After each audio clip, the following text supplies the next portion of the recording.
Hello everyone, welcome to the एक्जिया IAS academy. तो चलिए देखते हैं कौन से इम्पोर्टेंट न्यूज़ आर्टिकल हैं जो रेलेवेंट रहेंगे एग्जाम पर्सपेक्टिव से। एडमिशन ओपन है, आप हमारे फाउंडेशनल कोर्स से जुड़ सकते हैं जिसमें हम आपको इंटीग्रेटेड गाइडेंस प्रोवाइड करेंगे for pre mains and interview. जो भी गाइडेंस रहेगा एक्सपर्ट एंड एक्सपीरियंस्ड फैकल्टी के द्वारा ही दिया जाएगा। वन ऑन वन मेंटोरशिप के तहत आपके जितने भी डाउट हैं उनको कैटर किए जाएंगे। कॉम्प्रिहेंसिव स्टडी मटेरियल दिया जाएगा as per syllabus. Regular test conduct कराई जाएंगी, वीकली रहेगा टेस्ट और आपका जो इवैल्यूएशन है वो आपको क्विक एक दिन के अंदर ही मिल जाएगा। और ध्यान रखिएगा, प्री और मेंस दोनों के लिए हम टेस्ट कंडक्ट कराते हैं एवरी संडे को। प्री होने से पहले प्री का टेस्ट और प्री के बाद मेंस का टेस्ट। करंट अफेयर्स की क्लासेस मॉर्निंग को होती है 7 to 9। आंसर राइटिंग के ऊपर भी फोकस दिया जाता है फॉर मेंस। जो हमारी ऑफलाइन की बैच है वो स्मॉल बैच रहती है 20 to 30 स्टूडेंट का, ताकि आपको पर्सनल अटेंशन प्रोवाइड किया जा सके। फर्दर ऑनलाइन क्लासेस भी प्रोवाइड की जाती है, उसके लिए आप एक्जिया एकेडमी नाम से ऐप अवेलेबल है प्ले स्टोर में, जिसको डाउनलोड करके आप स्टोर सेक्शन में जाके जो कोर्सेस है वो परचेस कर सकते हैं। फर्दर चीज़ों को डिटेल में जानने के लिए आप कॉन्टैक्ट कर सकते हैं हमारे एकेडमी के कॉन्टैक्ट नंबर 6002417488 नंबर।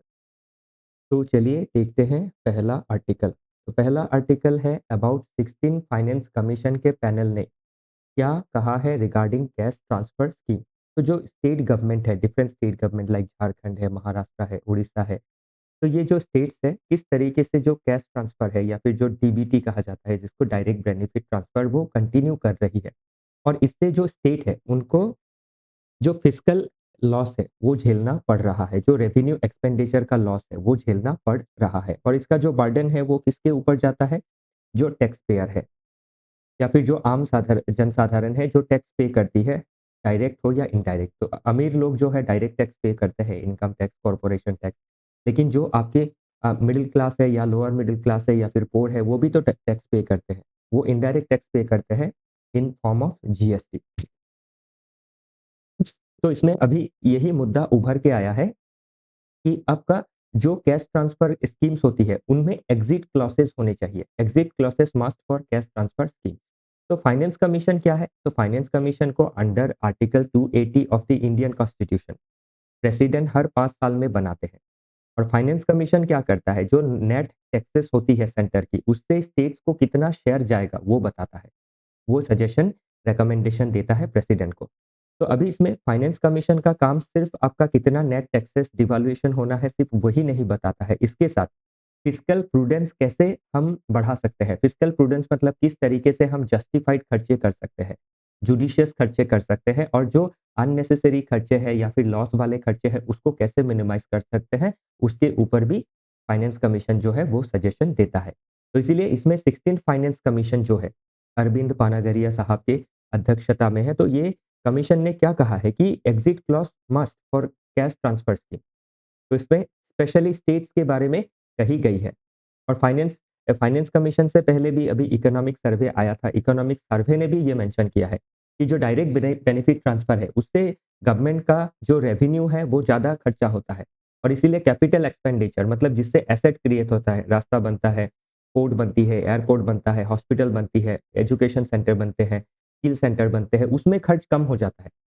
तो खर्च उसमें ज़्यादा करना चाहिए, कैपिटल एक्सपेंडिचर में ज़्यादा करना चाहिए जिसमें आपकी एसेट क्रिएट होती है। तो वही चीज़ इसमें कही गई है कि large group unconditional cash transfer होता है जिसमें सनसेट क्लॉज नहीं है, तो इसलिए सनसेट क्लॉज होना चाहिए। और फिस्कल इम्प्रूडेंस देखा गया है कि हर कहीं खर्चा हो जाता है और जुडिशियस खर्चा नहीं हो पाता है।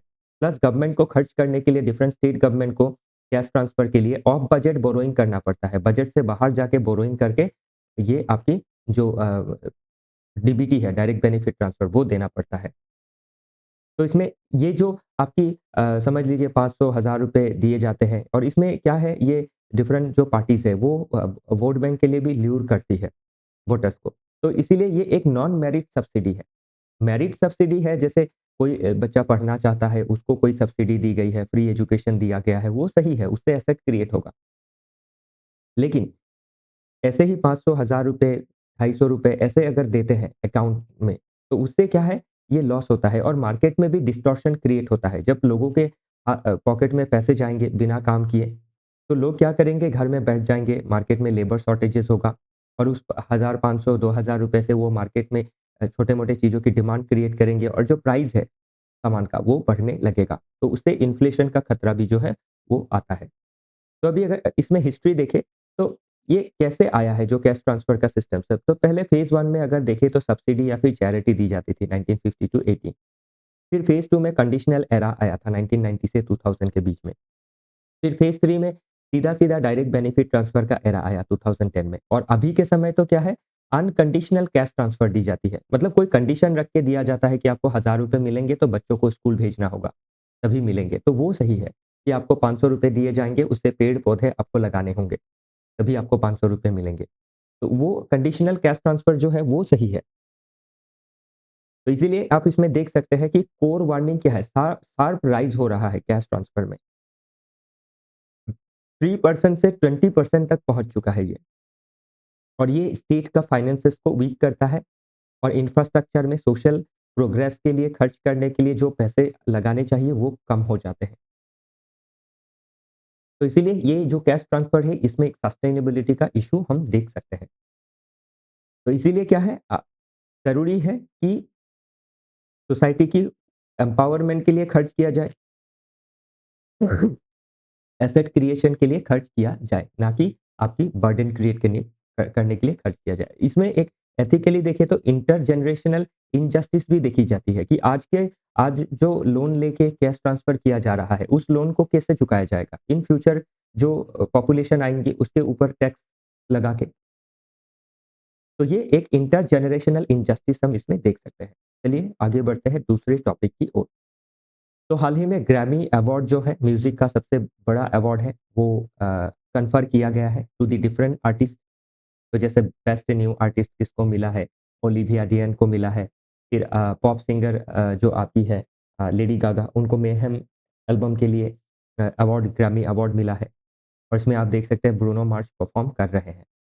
ये हो गया ग्रैमी अवार्ड का जो अभी चल रहा है वो न्यूज़। लेकिन इसमें एग्ज़ाम के पर्सपेक्टिव से आने वाली क्या चीज़ हो सकती है? तो फ्रॉम पोर्टो रिको टू तिब्बत, तिब्बत तक भी अवार्ड मिला है। तो तिब्बत में अब किसको अवार्ड मिला है, ये है सबसे चर्चे का विषय। तो जो 14th दलाई लामा जी है, जो एक्साइल में है, इंडिया में शरण लिए हुए हैं, उनको अवार्ड मिला है। किसके लिए उनको अवार्ड मिला है? Award for meditation, the reflection of his holiness the Dalai Lama. तो इस जो उनका लेखन है इसके लिए और इसके ज़रिए किस तरीके से कि एक आपके मेडिटेशन में भी एक आर्ट होता है, एक म्यूज़िक होती है। तो उस कैटेगरी में दलाई लामा जी को ये जो ग्रैमी अवार्ड है वो मिला है। तो किसको मिला है पूछा जा सकता है। एक स्पिरिचुअल गुरु को मिला है दलाई लामा जी, 14 दलाई लामा जी। कौन से लेखन के लिए मिला है वो भी पूछा जा सकता है। ये ध्यान रखिएगा।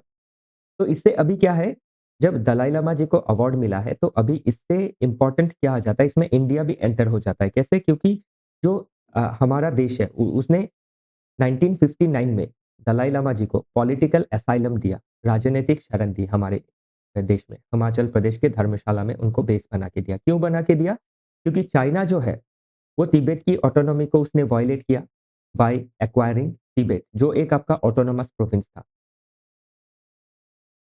और अभी आपकी जो चाइना है, वो क्या फ़ॉलो कर रही है? One China policy. जैसे तिबेट उसका है, ताइवान उसका है।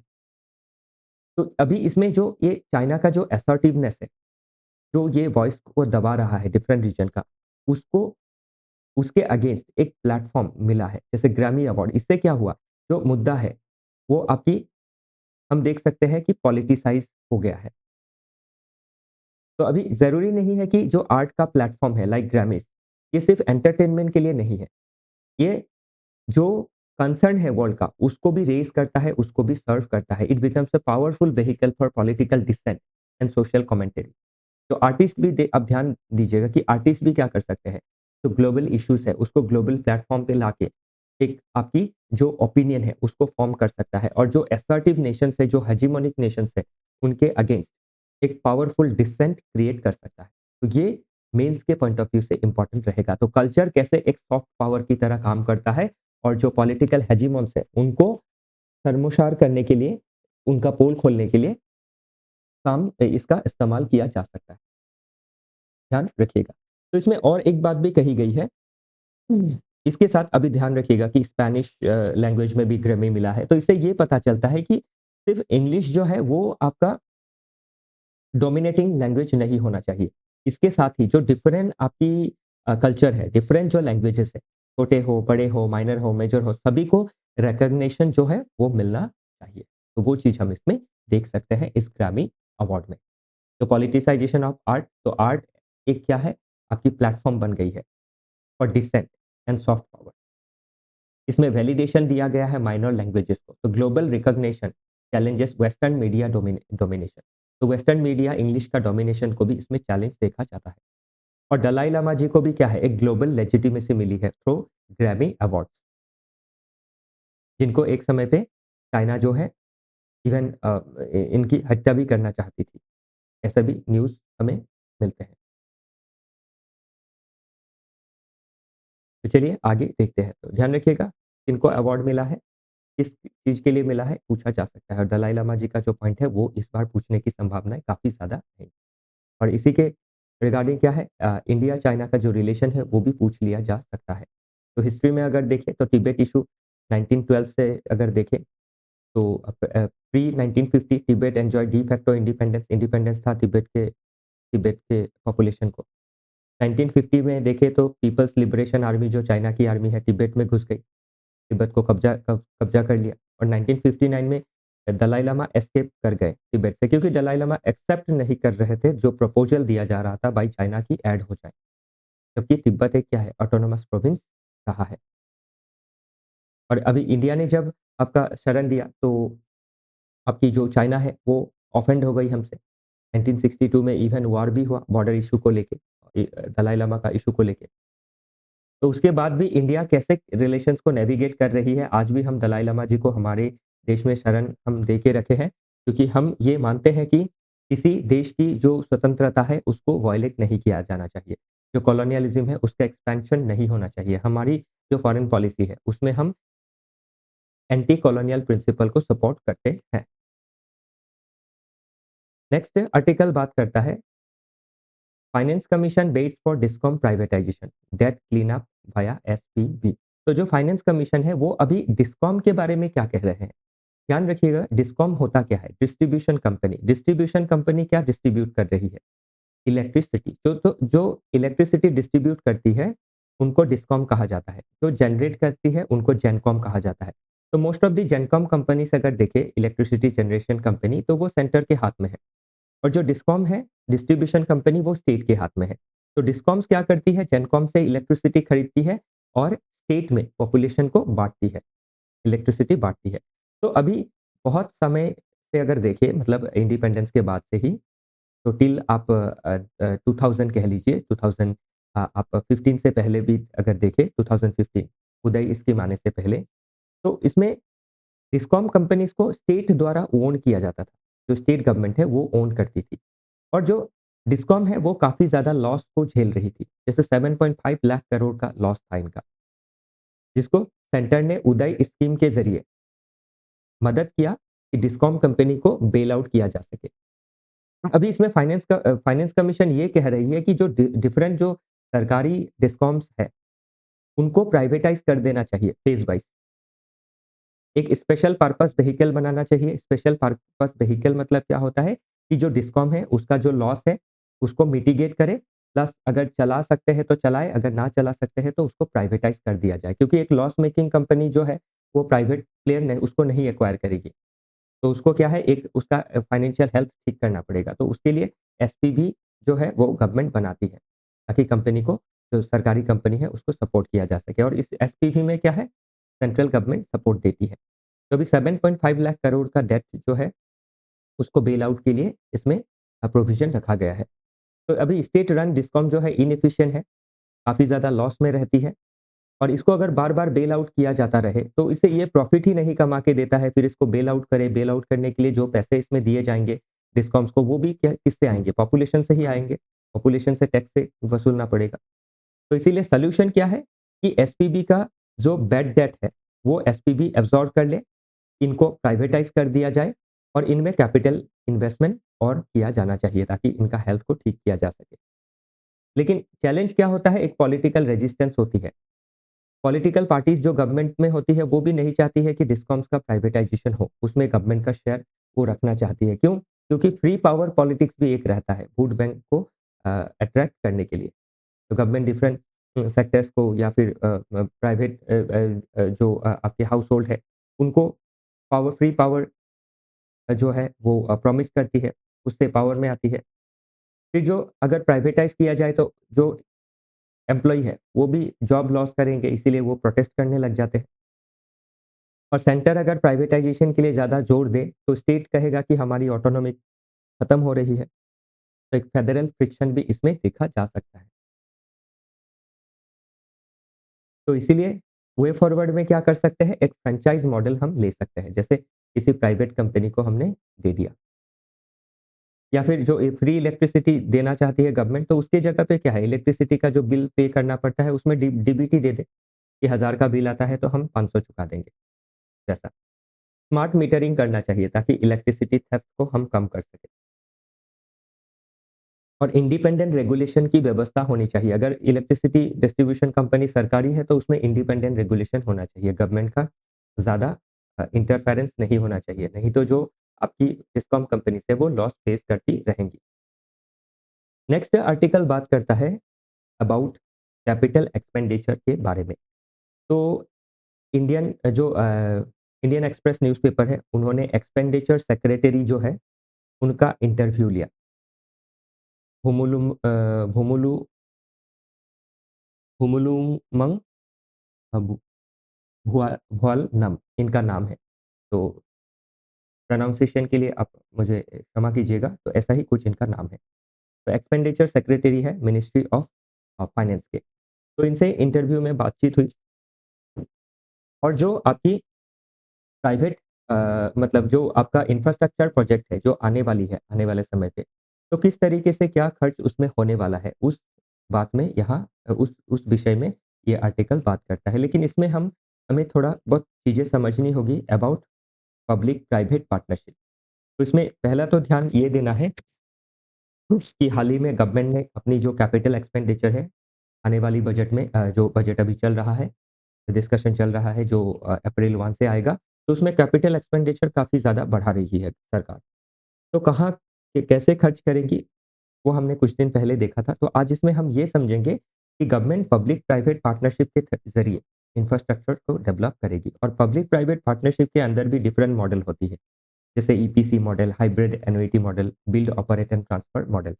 तो पीपीपी मॉडल मतलब क्या? एक एक ऐसा फंडिंग मॉडल जिसमें क्या है, government and private sector collaborate करेंगे, फंड करेंगे, ऑपरेट करेंगे प्रोजेक्ट को, ताकि एफिशिएंट तरीके से हम better highways, Railways, roadways etcetera को बना सकें। तो इसमें पहला जो मॉडल है वो हम देख सकते हैं ईपीसी। ईपीसी से क्या मतलब होता है? Engineering, procurement and construction. तो ये एक ऐसा मॉडल है, ध्यान रखिएगा कि जिस मॉडल में क्या करेगी, a model where the government pays the private contractor, कि प्राइवेट कॉन्ट्रैक्टर को गवर्नमेंट पूरा पैसा देगी। समझ लीजिए कोई हाईवे बनाना है, तो पूरा पैसा देगी। जो प्राइवेट पार्टी है, कॉन्ट्रैक्टर है, वो इंजीनियरिंग, प्रोक्योरमेंट एंड कंस्ट्रक्शंस करेगी और जब कंस्ट्रक्शन कंप्लीट हो जाएगा, तो उसको गवर्नमेंट को समझा देगी। जैसे समझ लीजिए आप घर बनाना चाहते हैं, तो आप जो बिल्डिंग कंस्ट्रक्टर है, उनको आपने पैसे दे दिए कि आप आओ, डिज़ाइन करो, बनाओ और जब बन के हो जाएगा, तब घर आप ले लेंगे। तो ये वैसा मॉडल है। दूसरा है हाइब्रिड एन्युइटी मॉडल। तो हाइब्रिड एन्युइटी मॉडल में क्या है, ये आपके बोट और जो ईपीसी है उसका मिक्स है। कैसे मिक्स है? तो इसमें समझ लीजिए एक प्रोजेक्ट है, ₹100 खर्च होने वाले हैं, तो उसमें गवर्नमेंट ₹40 पे करेगी।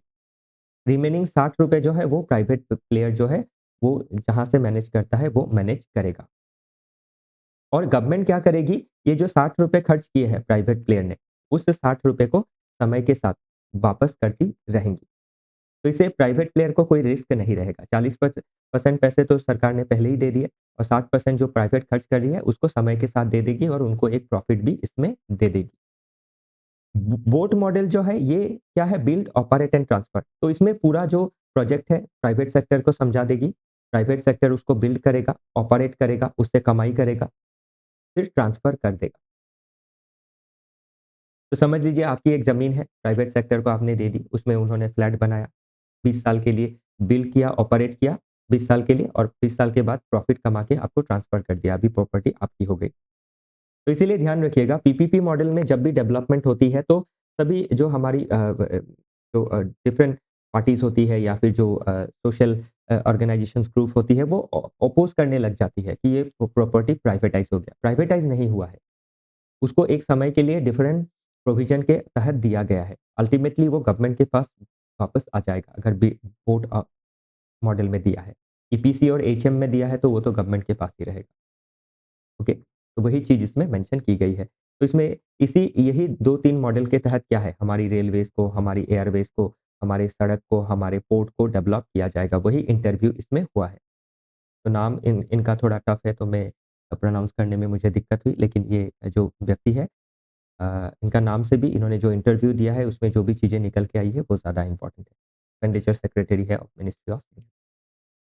नेक्स्ट आर्टिकल बात करता है signals from the Indian Arab Delhi declaration. तो हाल ही में इंडिया इंडिया अरब दिल्ली डिक्लेरेशन कंप्लीट हुआ है। तो सेकंड इंडिया अरब फॉरेन मिनिस्टर मीटिंग, तो ये सेकंड मीटिंग है। कहाँ हुआ इस बार, ये प्रीलिम्स में क्वेश्चन बन सकता है। तो इस मीटिंग में इंडिया ने क्या किया, आपकी जो मिडिल ईस्ट की पॉलिटिक्स है उसमें इंडिया कोशिश कर रही है कि हम किसी को भी बिना ऑफेंड किए हम अपने इंटरेस्ट को प्रोटेक्ट कर सके।